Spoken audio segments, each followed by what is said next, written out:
عثمان کاکڑ کون تھے؟ اور فوج انٹیلیجنس اداروں کو سیاست سے توبہ کرنا ہوگا جناب چیئرمین صاحب. الیکشن میں مداخلت نہیں کرنا چاہیے سیاست میں. جو ہے اس خاموشی کا ہم ذمہ جو ہے پنجاب کے پولیٹیکل پارٹیاں ہیں. بالکل غلط ہے. فلسطین جو ہے وہ فلسطینیوں کا ہوگا.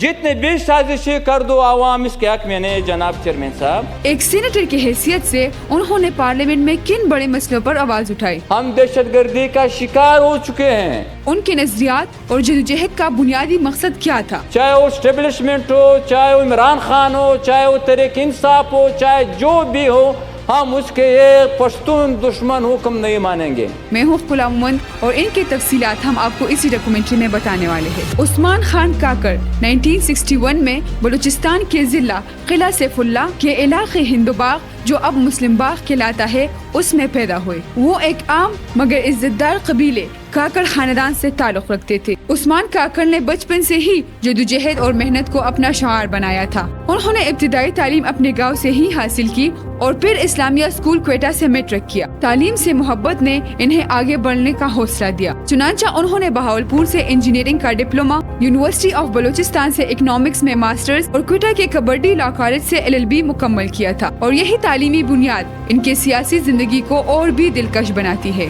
عثمان کاکڑ کا سیاسی سفر 1977 میں پشتون اسٹوڈنٹ آرگنائزیشن یعنی PSO سے شروع ہوا، جو اس وقت کے پشتون قوم پرست طلبہ کے سب سے فعال تنظیم مانی جاتی ہے. جلد ہی وہ طلبہ سیاست میں ایک نڈر اور بااثر رہنما کے طور پر سامنے آئے. 1987 میں وہ PSO کے پہلے مرکزی سیکرٹری منتخب ہوئے، جس کے بعد ان کا شناخت ایک سنجیدہ اور باصلاحیت سیاسی کارکن کے طور پر مضبوط ہوا. 1989 میں انہوں نے پختونخوا ملی عوامی پارٹی میں شمولیت اختیار کی اور پارٹی کی صوبائی و مرکزی عہدوں پر فائز رہے. ان کی جدوجہد نے انہیں عوام کے قریب اور پارٹی کا ایک مضبوط ستون بنایا. 2015 میں عثمان کاکڑ پاکستان کے سینیٹر منتخب ہوئے اور 2021 تک وہ اس عہدے پر فائز ہو کر اپنی خدمات انجام دیتے رہے. پارلیمنٹ میں ان کی تقریر عام لوگوں کی آواز سمجھی جاتی تھی. جو وہاں پر پشتون بیٹھے وہاں پر کوئلوں پہ، ماربل پہ، کرومائٹ پہ کس کا اختیار ہے؟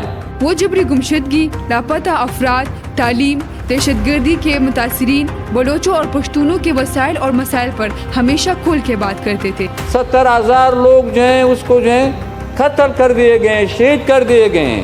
40 لاکھ جو ہیں اس کو IDPs بنائے دیے گئے، سوات سے لے کر پھر وہاں پر وانا تک جو ہیں. ان کی باتوں میں تلخی نہیں بلکہ حقیقت اور انصاف کا جذبہ ہمیشہ جھلکتا تھا. 2018 میں انہوں نے ڈپٹی چیئرمین کے انتخابات میں حصہ لیا، لیکن سیاسی دباؤ کے باعث کامیابی حاصل نہ ہو سکی، جنہیں عثمان کاکڑ ہمیشہ غیر منصفانہ عمل قرار دیتے رہے. عثمان کاکڑ کا سب سے نمایاں پہلو ان کا اصول پسندی اور بے خوفی تھی. وہ کھل کر ریاستی اداروں کی سیاست میں مداخلت کے خلاف بات کرتے تھے اور ہمیشہ جمہوریت کی بالادستی پر زور دیتے تھے. عثمان کاکڑ کا کہنا تھا کہ اگر عوام کی رائے کا احترام نہ کیا جائے اور ادارے اپنے حدود میں نہ رہے تو ملک کبھی بھی ترقی نہیں کر سکتا. وہ خواتین کی شمولیت کے نہایت حامی تھے. وہ اکثر کہتے تھے کہ اگر عورتوں کے اس جدوجہد میں عمل دخل نہ ہو تو یہ جدوجہد ادھوری رہے گی، اور یہی سوچ عثمان کاکڑ کو ایک وسیع البنیاد عوامی رہنما بناتے تھے. یہ بھی ہمارے فلسفہ ہے. ہم جنگ کے خلاف ہیں. آپ خواہ جنگ کرنا چاہتے ہیں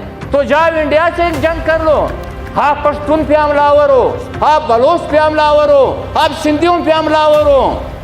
ان کی زندگی کا سب سے افسوسناک واقعہ 17 جون 2021 کو آیا، جب وہ اپنے گھر میں شدید زخمی حالت میں پڑے ہوئے تھے. ان کے سر پر گہری چوٹیں تھیں. انہیں فوری طور پر کوئٹہ کے ہسپتال میں داخل کروایا اور پھر کراچی کے آغا خان ہاسپٹل لے جایا گیا، جہاں عثمان کاکڑ 21 جون 2021 کو انتقال کر گئے.